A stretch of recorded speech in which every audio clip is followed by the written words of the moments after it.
Student, good morning to all of you. जैसे कि बेटा आप जानते हैं कि मैं जो है कल 9th और 10th क्लास में आपको जो है अलंकार करा रही थी, यानी कि हिंदी ग्रामर में, हिंदी व्याकरण में। कल की वीडियो में मैंने आपको अलंकार की दोहराई कराई थी, क्योंकि आपके जो है FA2 सिलेबस में मैंने अलंकार दिए हैं, तो इसलिए मैंने ये दोहराई दोबारा करवाई है। इससे पहले मैं आपको अलंकार के जो हैं सभी टॉपिक करा चुकी हूँ, यानी कि ये लेसन जो है मैं आपको अच्छी तरह पहले भी करा चुकी हूँ। तो कल जो है मैंने आपको कराया था कि अलंकार जो है किसे कहते हैं और अलंकार के जो है कितने भेद हैं। अलंकार किसे कहते हैं, यानी कि अलंकार के कितने भेद हैं। तो अलंकार यानी कि एक बार हम पूर्ण दोहराई करेंगे कि अलंकार का शाब्दिक अर्थ होता है आभूषण। क्या होता है? अलंकार का जो है शाब्दिक अर्थ होता है आभूषण, और यानी कि गहना।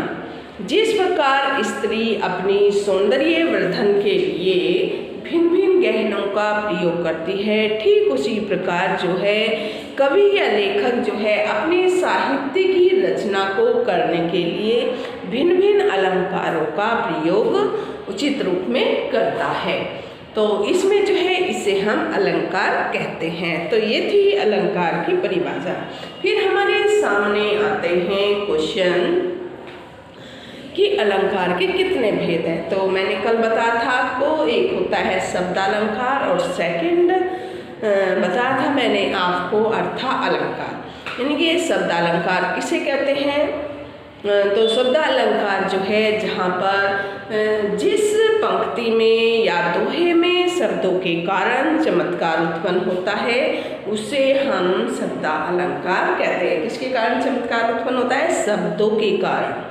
शब्दों के कारण जो चमत्कार उत्पन्न होता है उसे हम शब्दालंकार कहते हैं। सेकंड भेद है हमारा अर्थालंकार की। अर्थालंकार किसे कहते हैं? अर्थालंकार जो है हम जहाँ पर जिस पंक्ति में, दोहे में अर्थों के कारण जो है चमत्कार उत्पन्न होता है तो वहाँ पर जो है बेटा क्या होगा? हमारा अर्थालंकार कहलाएगा। तो ये हो गया हमारा शब्दालंकार और अर्थालंकार।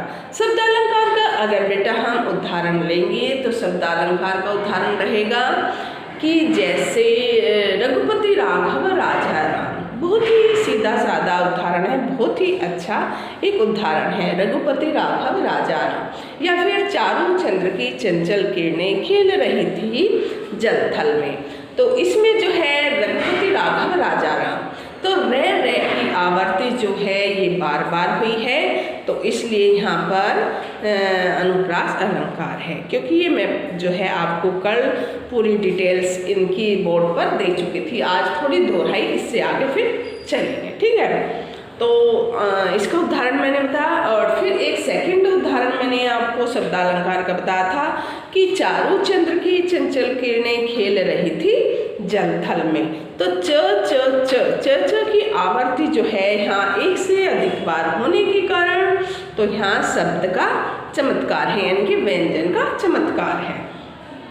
तो इसको जो है हम क्या कहते हैं? शब्दालंकार कहते हैं। अर्थालंकार की अगर बात लेंगे तो अर्थों के कारण जिस पंक्ति में, जिस दोहे में अर्थों के कारण चमत्कार उत्पन्न होता है तो उसे बेटा हम अर्थालंकार कहते हैं। जैसे अर्थालंकार के मैं आपको उदाहरण देना चाहूँगी, पीपर पात सरिस मन डोला, कि यहाँ जो है इस पंक्ति का जो है अर्थ की तुलना मानव से की गई है कि पीपल के पत्ते की तरह, यानी कि मानव का मन डोलता रहता है हमेशा। जैसे एक हवा का झोंका या जरा सी हवा निकलती है तो पत्ते जो है वो हिलने लगते हैं। ठीक उसी तरीके से जो है मानव का मन भी स्थिर नहीं रहता है, यानी कि एक जगह जो है बिल्कुल भी नहीं रहता है, वो भी जो है हमेशा इधर उधर यानी कि भटकता रहता है। एक जगह स्थिर न रहकर वो जो है चलता रहता है, ठीक उसी तरह हवा के झोंके की तरह। तो इसकी जो है पीपल पात सरिस मन डोला, कि पीपल के पत्ते के समान जो है मनुष्य का मन डोला या मानव का मन डोला। तो इसकी यानी कि अर्थों का चमत्कार यहाँ पर उत्पन्न हुआ है, तो यहाँ पर कौन सा होगा, हमारा अर्थालंकार ही होगा। तो जो है मैंने आपको कल फिर कराए थे शब्दालंकार के कितने भेद हैं उसके बारे में पूरी डिटेल्स आपको दी थी, यानी कि अनुप्रास अलंकार, यमक अलंकार और श्लेष अलंकार, यानी कि 3 अलंकार जो है मैंने शब्दालंकार के आपको बताए थे। तो आज जो है अध्ययन करेंगे हम अर्था अलंकार के पार्टों का, यानी कि कितने भेद हैं। सेकंड नंबर था आपका अर्थालंकार, शब्दालंकार और अर्थालंकार। अर्थालंकार का सबसे पहले जो भेद है वो कौन सा है, उपमा अलंकार। कौन सा बेटा, उपमा के उपमा अलंकार।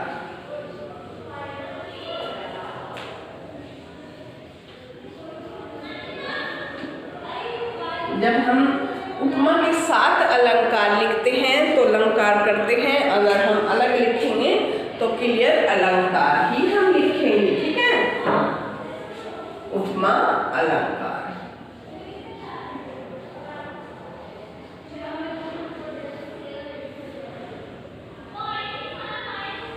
ये हो गया हमारा, यानी कि उपमा अलंकार।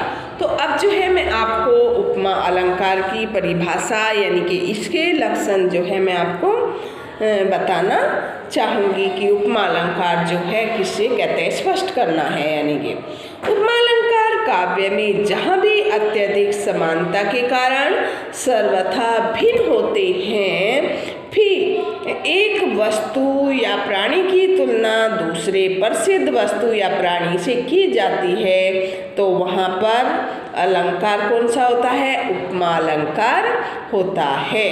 तो इसके जो है 4 अंग, यानी कि प्राणी की तुलना दूसरे प्रसिद्ध वस्तु या प्राणी से की जाती है।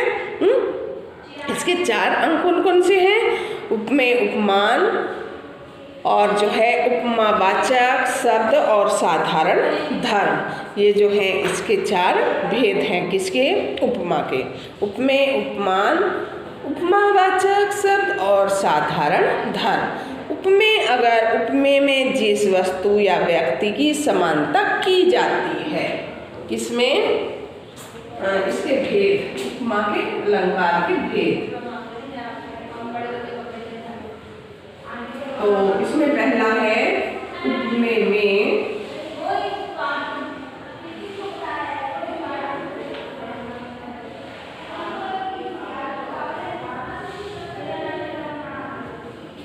पहला भेद है इसका, क्या है बेटा, उपमेय में, उपमेय है ना इसका भेद, पहले उपमेय, तो जिस वस्तु या व्यक्ति की समानता की जाती है,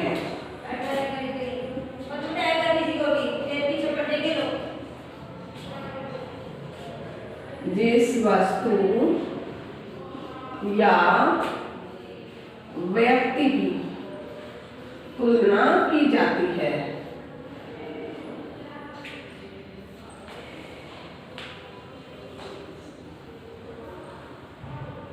तुलना की जाती है, ठीक है। उपमेय हम उसे कहते हैं जिसमें किसी विषय या वस्तु की तुलना व्यक्ति से, यानी कि उसकी समानता की जाती है, तुलना की जाती है या व्यक्ति की समानता की जाती है। सेकंड, यानी कि उपमान, जिस प्रसिद्ध वस्तु या प्राणी,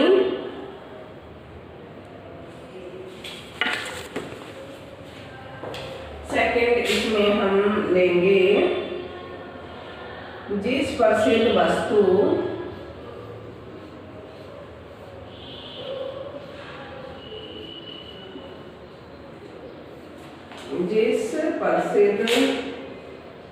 या प्राणी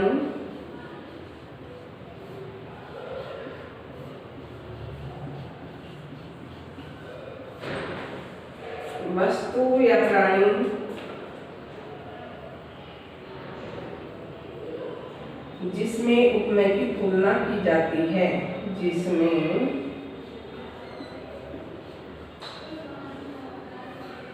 उपमेय की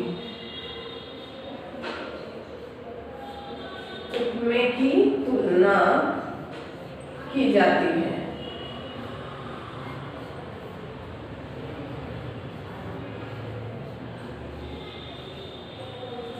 और पहले में थी उपमेय जिस वस्तु, उपमेय में क्या था, जिस वस्तु या व्यक्ति की समानता की जाती है, व्यक्ति की समानता, व्यक्ति की समानता की जाती है, समानता की जाती है, तो उसे हम क्या कहते हैं, उसे हम उपमेय कहते हैं। तो इसमें बताया मैंने अभी आपको उपमेय और उपमान में अंतर। तो थर्ड आता है इसमें उपमा वाचक शब्द कौन से होते हैं, यानी कि उपमा वाचक, उपमेय और उपमान की क्षमता को प्रकट करने वाले शब्दों को, उपमेय और उपमान की क्षमता को, क्षमता, तीसरे में उपमेय, उपमेय और उपमान, उपमान की क्षमता,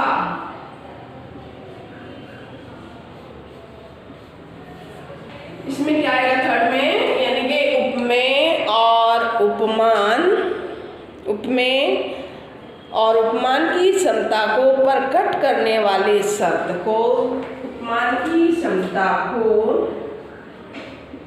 प्रकट करने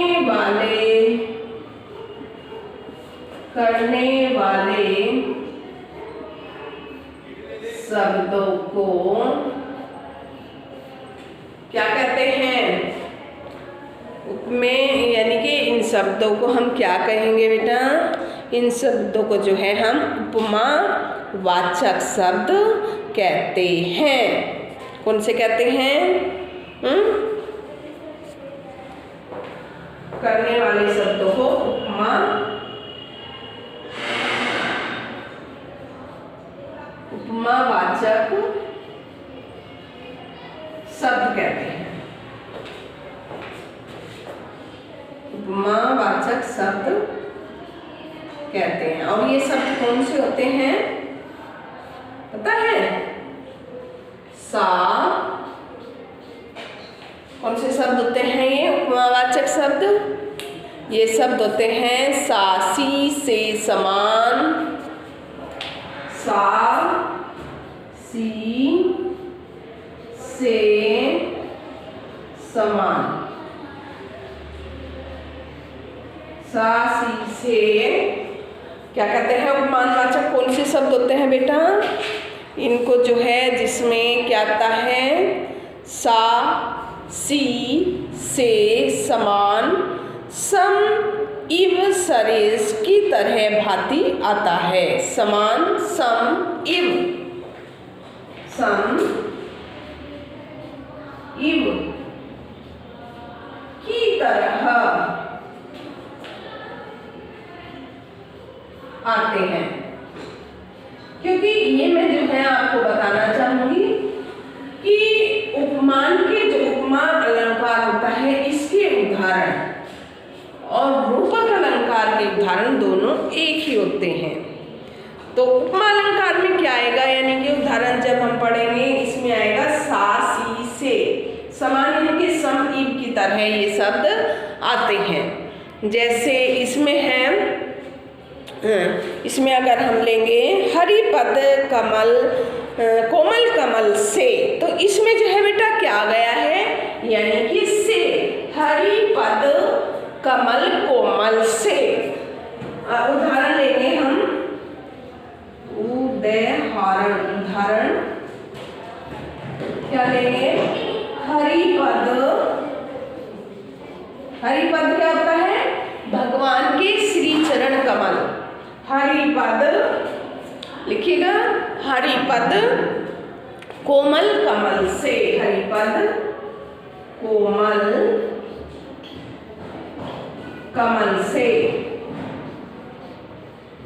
तो इसमें जो है कमल से, तो हम कैसे पहचानेंगे कि इसमें जो है ये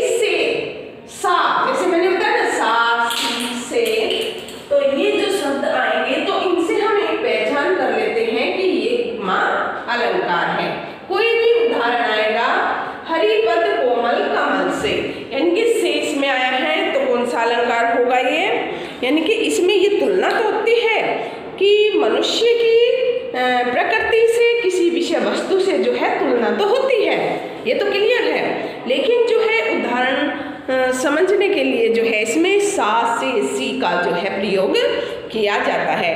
अगर अन्य उदाहरण हम और लेंगे, उषा सुनहले तीर बरसाती, जय लक्ष्मी सी उदित हुई, जय लक्ष्मी सी उदित हुई, तो इसमें जो है सी, तो इसमें अगर ऊपर हम लेंगे पीपर पात सरिस मन डोला, तो यहाँ पर जो है कवि ने पीपल के पत्ते की तुलना मन के साथ की है। किसके साथ की है? मन, जो हमारा मन होता है उसके साथ की है। अंत में यानी कि मन उपमेय और जो है पीपर पात उपमान है। तो सरिस शब्द जो है उपमावाचक शब्द है। सरिस यहाँ पर जो है स आया है, सरिस, तो ये क्या है? यानी कि उपमावाचक शब्द है। ठीक है, सरिस यानी कि उपमावाचक शब्द है ये। तो ये समझिएगा, उतारिएगा, फिर मैं आगे करवाती हूँ। यस,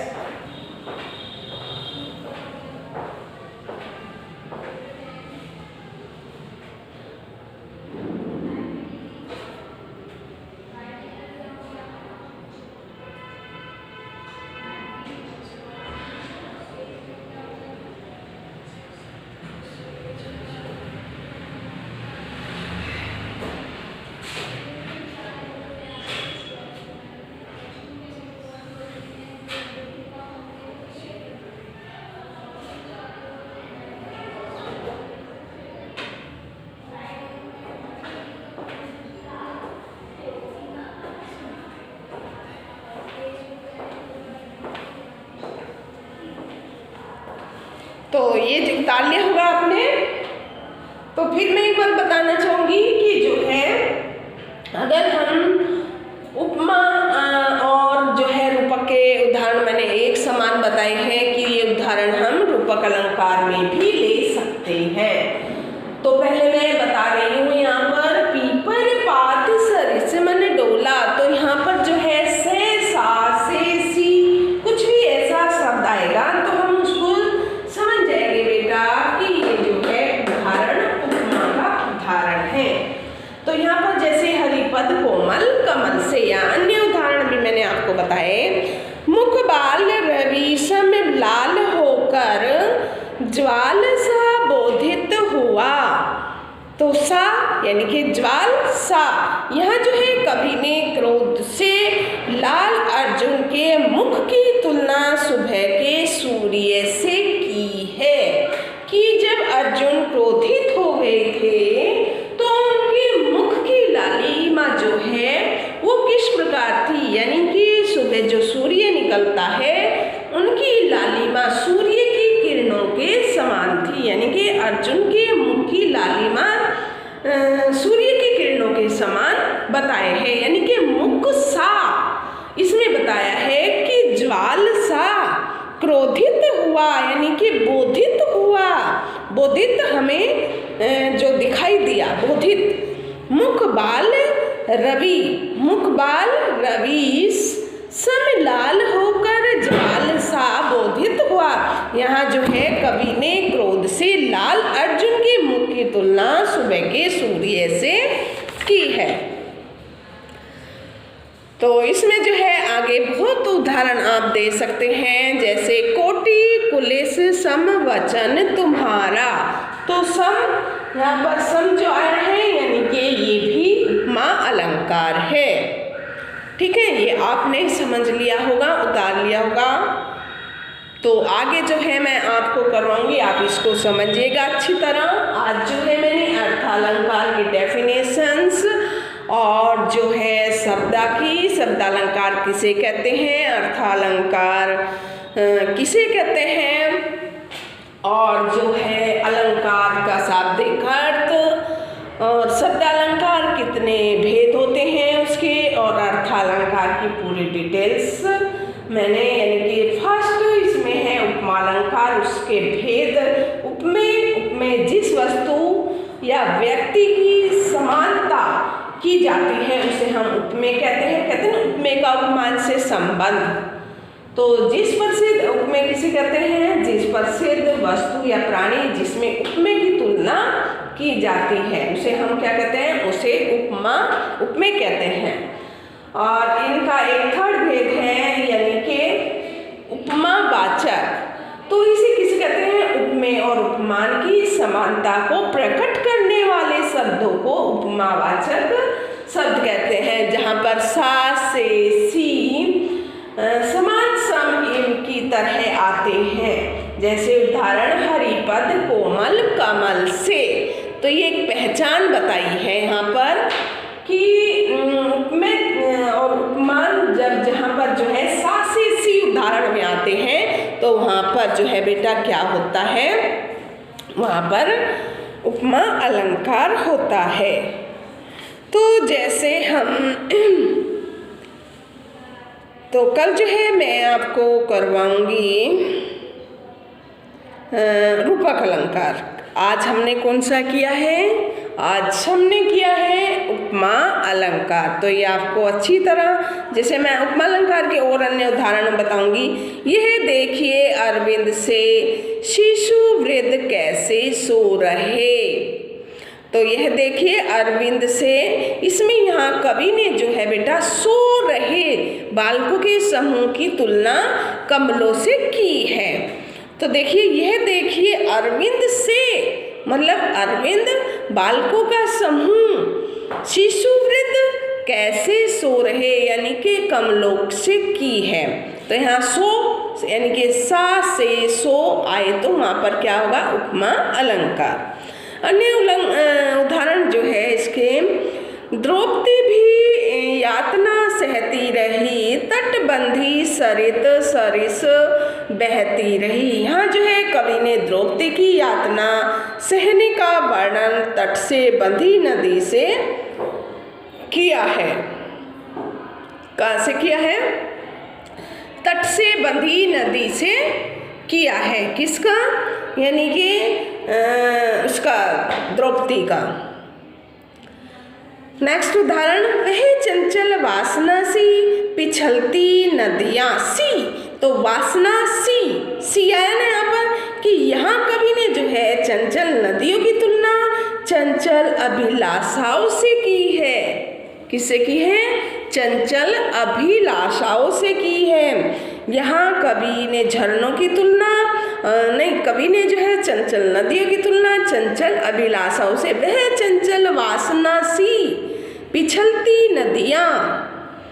कितना अच्छा उदाहरण है। नेक्स्ट उदाहरण उपमा अलंकार का, वही उर्वर कल्पना से फूटते जल स्रोत। तो यहाँ पर जो है कवि ने झरनों की तुलना उर्वर कल्पना से की है।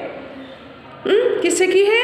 उर्वर कल्पना से। कल्पना जैसे हम सोचते हैं ना, कल्पना करते हैं, तो उससे की है।